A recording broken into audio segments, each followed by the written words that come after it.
And welcome to Around the Ozark Spotlight. Each week we uncover the stories behind the people who live and work here in Southwest Missouri. Those individuals with entrepreneurial spirit who work to better the lives of others or put pen to paper to write books about the stories and history of the Ozarks and its people.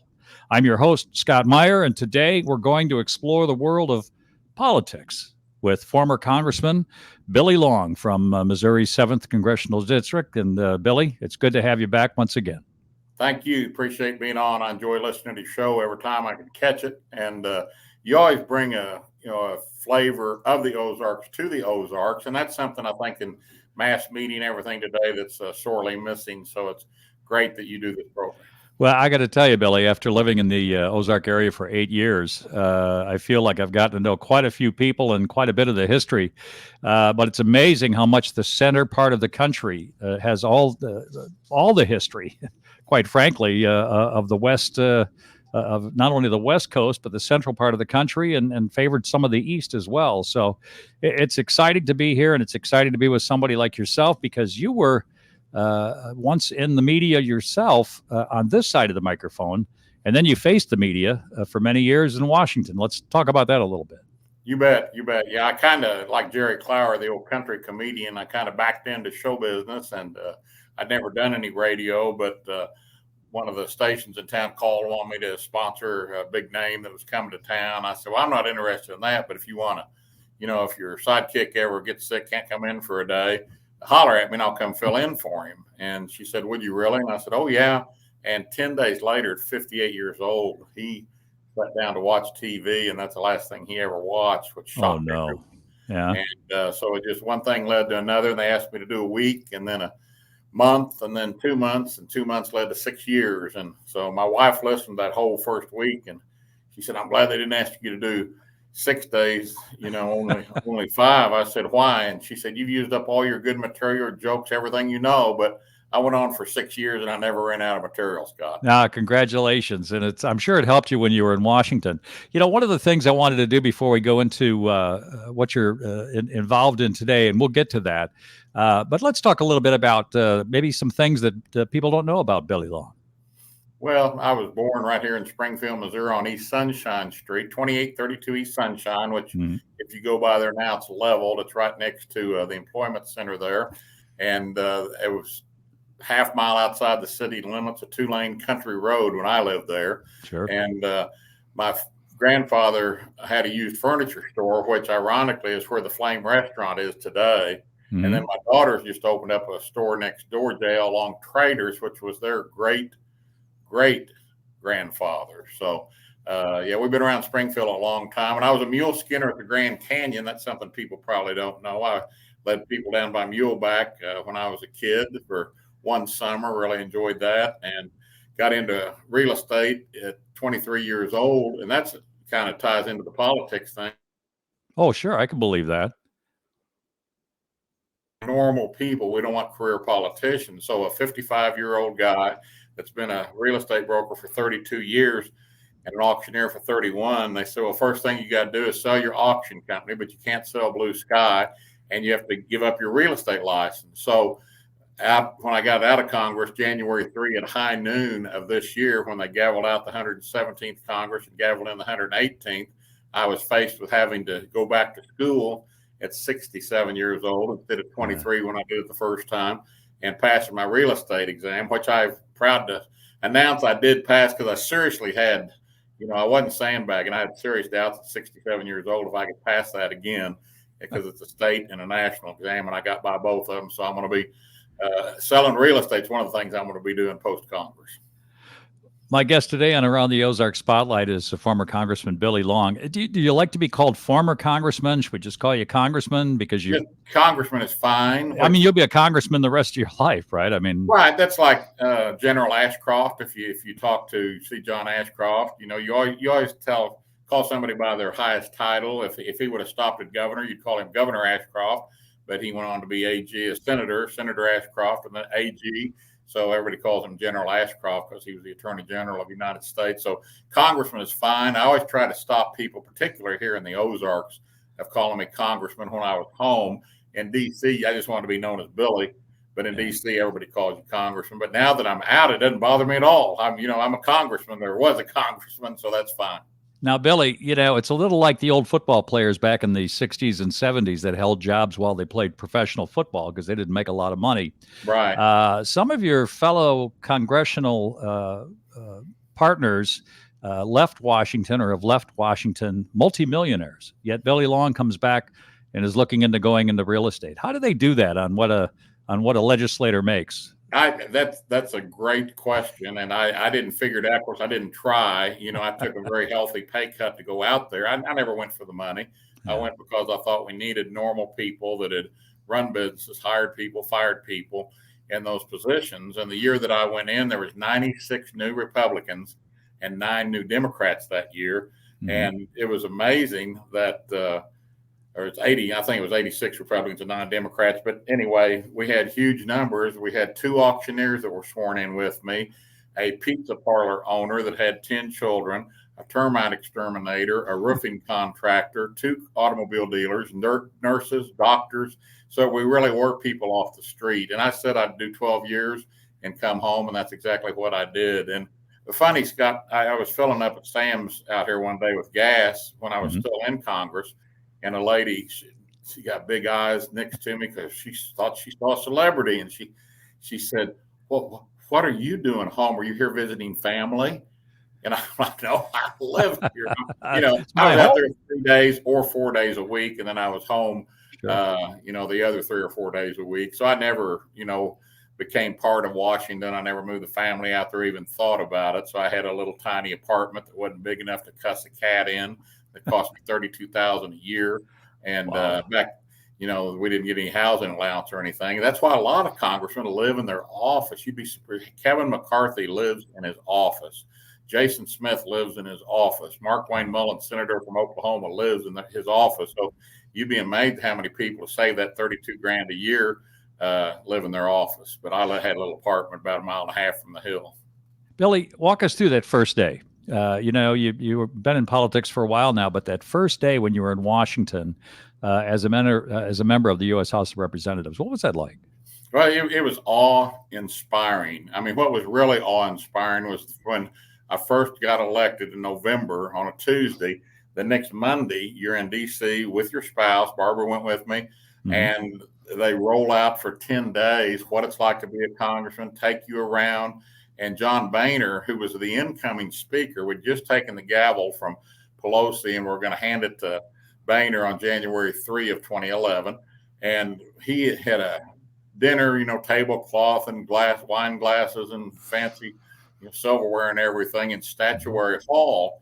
But they took us over there. We were such a huge class, we couldn't stay near the campus. We had to stay out in LaFont, I think is the name of the hotel we stayed in, and they take us by buses. And of course, when they take you by bus, you've got police escort with lights flashing in front of you, beside you, behind you, and you run all the stop signs and run right over there. But we got there, and it was 5, 6 o'clock in the evening. Of course, in November, it was pitch dark, and we pulled up on the plaza of the United States Capitol, got off the bus, and looked up, and under that lighted dome with the American flag flying on it. And it's like, it's real now. I mean, I campaigned for 1.5 years. I started running in March of 2009 for an election that wasn't until August of 2010. And it just like, I'm really here. And then you walk in, the marble floors, the frescoes everywhere. And it's pretty awe-inspiring, I'll tell you. And then the first day, of course, the first vote you take is for Speaker of the House, and you go in and you're shaking and nervous, and you sit down and you're waiting to make sure you don't miss your name when they call you, even though it's alphabetical. You still got to be paying attention, and you stand up and say Pelosi or stand up and say Boehner and vote for Speaker. And we elected John Boehner there on that first day. And they give you your pin, your member pin that you put on your lapel, which is free access to anything. And one thing in the Constitution, the Secret Service cannot wand or run through a metal detector a member of Congress. So when we go to the White House, we just walk around the metal detectors. When we go to Capitol Hill and the downstairs, we always walked around the metal detectors. But whenever during COVID and after January 6th, Pelosi put in metal detectors right off the floor, which was really stupid because it was like okay, I can carry a gun anywhere I want in the Capitol, but when I get to the floor, I got to lay it down on the table and walk in and vote and come back out.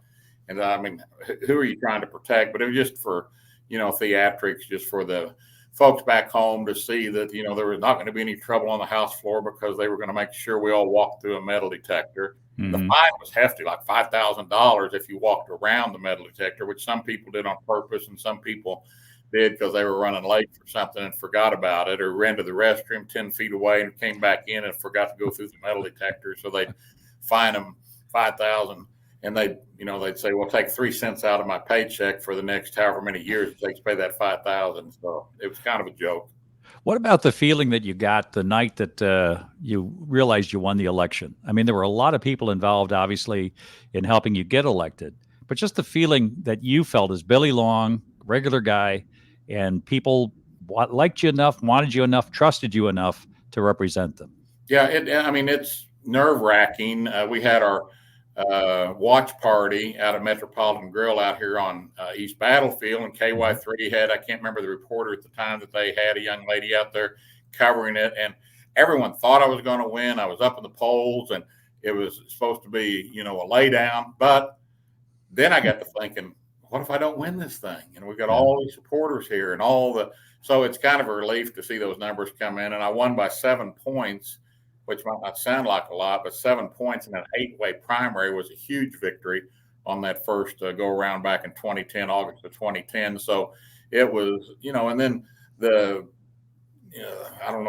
job kind of comes over you, what a responsibility it is that you, the people of your district, have put enough faith in you to send you to Washington, D.C. And you want to make sure that you do a good job for them and not make a fool of yourself and not get in trouble for doing this, that, or the other, and just do the very best job you can. And what really was rewarding about the job was what good we did for veterans right here in the 7th District. I had my wife and I were down at Rosie Joe's Cafe, 6 or 8 weeks ago, and elderly gentleman comes up to the table. He said, I want to thank you. And I said, for what? And he pointed to his ear and he said, I fought the VA for 7 years on my hearing and I couldn't get to first base. And I walked in your office on a Thursday and you had it fixed on Monday, and I want to thank you. And that's a great story. Congressman was successful helping a veteran, but why in the world did he have to do that? I mean, why was he not given his hearing aids or hearing test or whatever he needed 7 years earlier? Mm-hmm. And so I always preach the fact that Lisa Saylor, who was one of my top veterans people, along with Sidney Ingram Johnson, I had 2 ladies. That's all they did was veterans issues.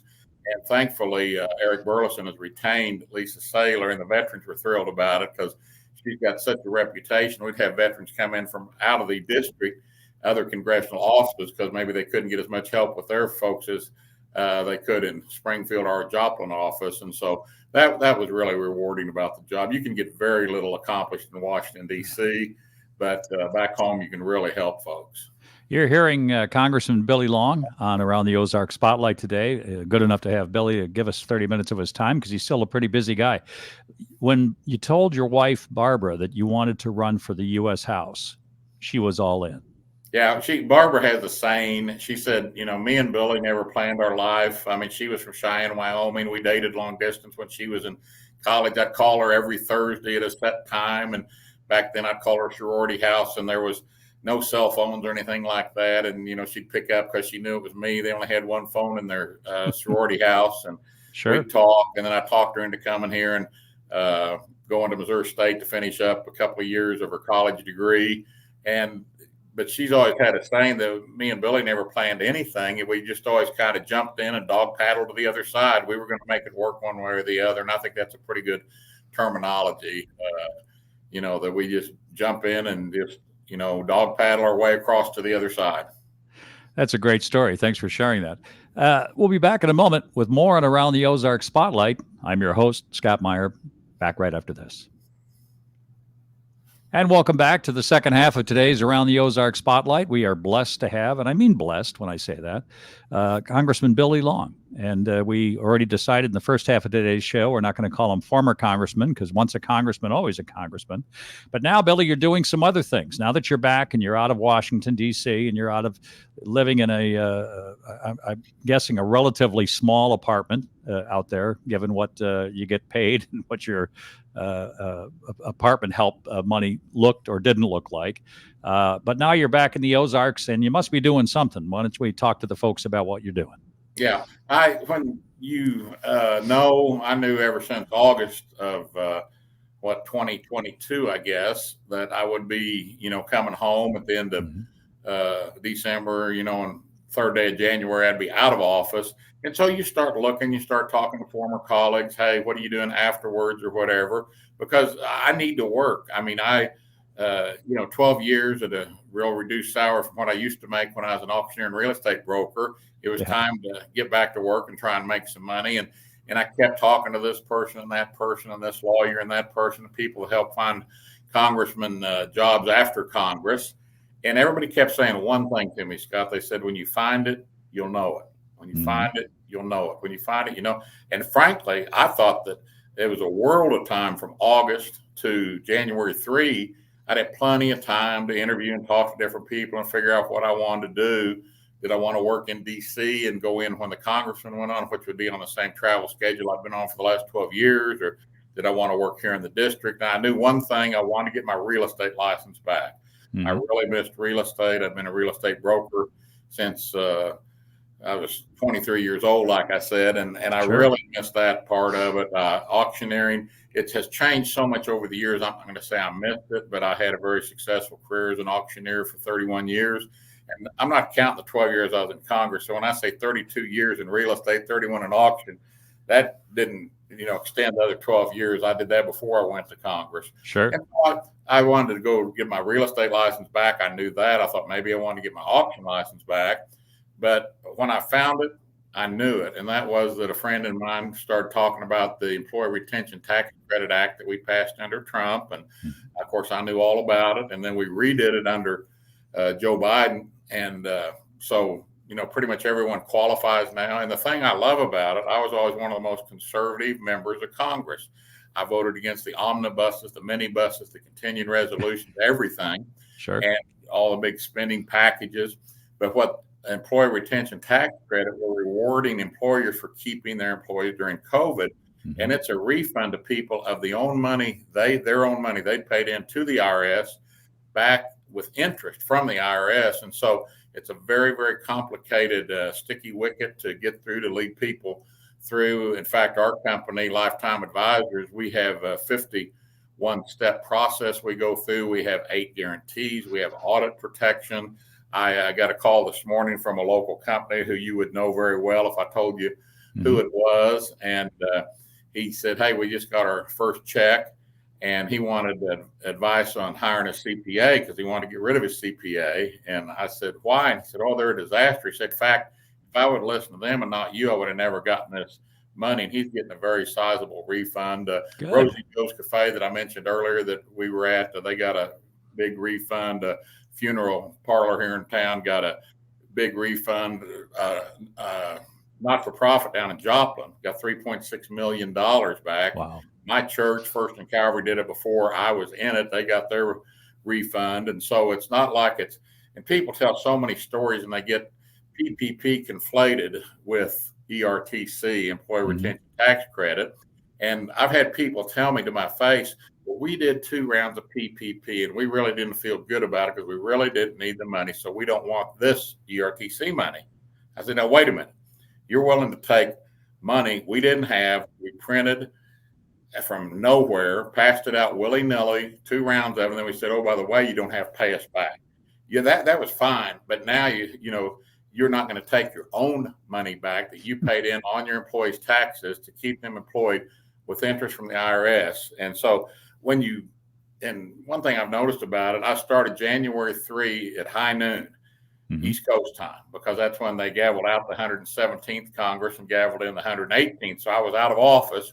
I could officially start making money.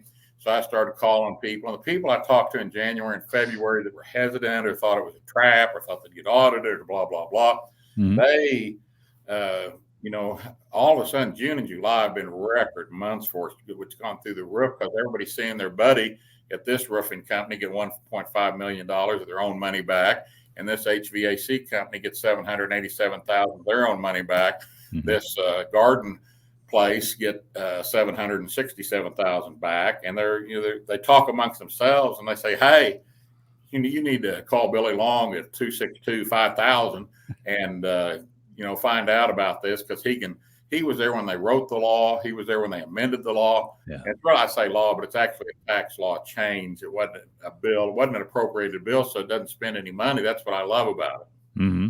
No, it sounds great, and we'll give that number out again at the end of today's broadcast. You had a chance. I know you actually have a tie that was signed by the former president, Donald Trump, but you got to know him a little bit, did you not? Yes. In fact, I've got a picture here on my iPhone that was taken about 5 weeks ago in Washington. I was out for the Faith and Freedom Coalition with Dr. Ralph Reed, and I'm going to go to a couple 13 or whatever there is, 10, 12 and a half, 15, 7, how many Republicans are running for president. Mm-hmm. He invites them to all of his Faith and Freedom rallies and get-togethers. And so I was out there with Trump there, and I called him, I don't know, probably 2 months ago now, but we're driving up the road to Kansas City to talk to some clients up there about the employee retention tax credit. And Mark mm-hmm. Speak, who owns the company here in town, Commerce Terrace Consulting, we're right across from KFC and Auto Magic here, or it's not Auto Magic, it's Mr. Twister or Mr. Car Wash, whatever it is. But sure. In the Commerce Terrace building is where our office is located. And Mark and I are driving up there, and I don't know, it's 7:30 in the morning, and I dialed the phone and I said, well, hello, Mr. President. He said, well, Billy, how you doing? And had a 10, 15-minute conversation. I hung up, and Mark looked at me and he said, is that who I think it was? Was that President Trump? And I said, oh, yeah. He said, well, you just called him like you knew him, So I do know the president pretty well. And I think that CNN just today announced that they think he can win this election, both the primary and the general, which is something for one of the mainstream media like CNN to finally admit. They see these monster crowdy draws everywhere. And I think the other 10, 12, 15, 17 and a half, 20 people that are running for president are running for vice president, is what I think. Yeah. No, it kind of looks like that.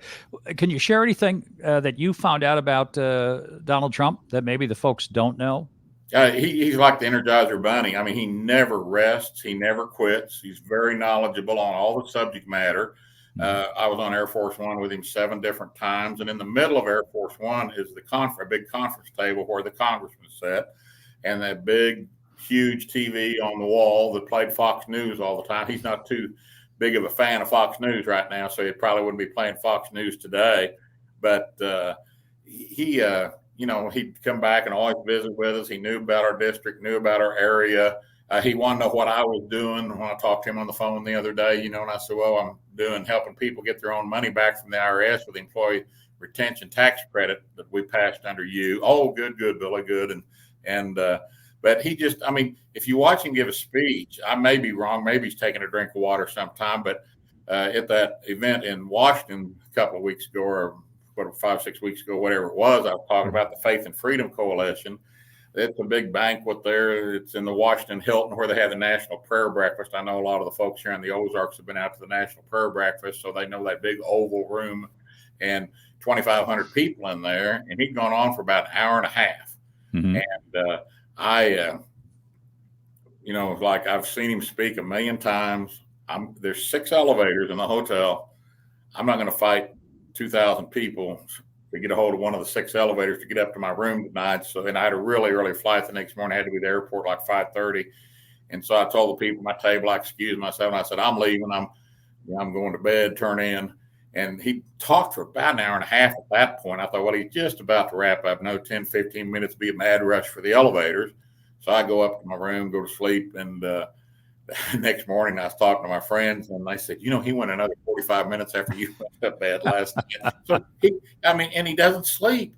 I don't think he sleeps 2 hours a night. He's amazing. And he never takes a drink of water when he gives a speech. I can give a 10-minute speech and take 3 drinks of water. I have to. And he's a man because, he's not in the best physical condition. He likes French fries and McDonald's hamburgers. Right. And you'd think that somebody like that would be, sucking down the water every chance he got, but he won't even take a drink when he's making those long speeches. And Yeah. he's just a remarkable, but never be another one like him. And I think he was the best president we ever had. And we'll see what happens this next go around. I know he's going to win the Republican nomination. I don't know that anyone can beat Joe Biden, and I'm telling it like it is. I'm not sugarcoating it. I'm just saying that. In fact, I told Dr. Ralph Reed we were having dinner at the Prime Rib there in D.C. the night before Trump's big speech, and he's going, "No, Billy, what do you think about it?" And I said, "Ralph," I said, "I think that, Joe Biden could be dead in his basement for 6 months, like Weekend at Bernie's, and them not tell us and just say, oh, he's not feeling well, and he could win as a dead man." Because, that's the way the American public is so whacked out right now and the direction they're taking this country. It's amazing. So I don't know that Trump, DeSantis, Tim Scott, Nikki Haley, any of them, Trump in the primary, and I'm praying it'll be Trump in the general election. Yeah. Well, we'll find that out soon enough. Have you felt somewhat like maybe it was a blessing in disguise that you're not Senator Billy Long? Sure. Yeah. But I am going to get a recount though, because there's 21 of us in there, and I told Jay Ashcroft, Secretary of State, I'm demanding a recount because I got 5% of the vote, and I've yet to run into anyone that didn't vote for me. Everywhere I go, they're like, "I voted for you. I voted for you. I voted for you." And I'm like, I don't think really you probably did. No. Yeah, I can imagine. I said when I ran, I'd do 12 years in the House. I said 12 in the House, 12 years in the House, 12 years in the Senate, which would be 2 terms, be enough for anybody. And when I term limited myself when I said the 12 years, and to be honest, I'm 67. I thought that 67 will feel a lot older than it does, but I actually, people have always liked to get on me about my weight things, but I actually lost 32 pounds in Congress, and this is proven by going to my doctor. And I said, what did I weigh? And the day I got January 1, 2011, he told me. And the last time I was there, I'd lost 32 pounds. And since then, I've lost another 10 here at home. But I don't miss the flying. I was the only congressman from the state of Missouri that had to take 2 flights to get out there. Everybody else, even if they were an hour and a half from the St. Louis or Kansas City airport, they were close enough. They could drive it. I couldn't drive over 3 hours up and 3 hours back after an exhausting week. It wouldn't have been safe. So I had to go through Chicago, Charlotte, or Dallas, and then on in on Monday, and then reverse it on Thursday, or go in on Tuesday and reverse it on Friday. So, I don't miss the travel at all. I sure don't miss the money raising. The worst part about the job was the travel, and the second worst was trying to raise money for your next election. Well, it's nice that you used Springfield Branson Airport, though. I mean, it's a good local thing you did, and it is tough when you have to have connecting flights, but always good to use the local airport. I'm sure they appreciate it. You bet. Yeah, it's a great airport, and they've done a fantastic job out there. Well, that's just it. You're blessed. You've been to Charlotte. Charlotte's an awful airport. Yeah, so. Yeah. I mean, your clothes will go out of style just trying to fight people walk the way through there to your connecting flights. So it takes a while to get through it. Let's tell the folks again how to get a hold of you should they think that there is an opportunity that they can still get some money back from the government for being good employers during the pandemic.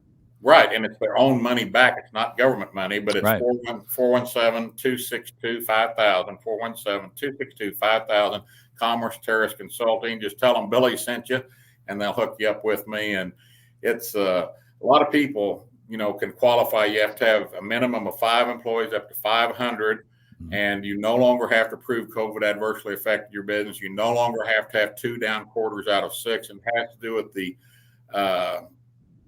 last 3 quarters of 20 and the first 3 quarters of 21. Those quarters is what they're going to reimburse you your taxes on. And we have yet to, I'm not going to say we turn down more than we take, but we turn down a lot because they don't qualify.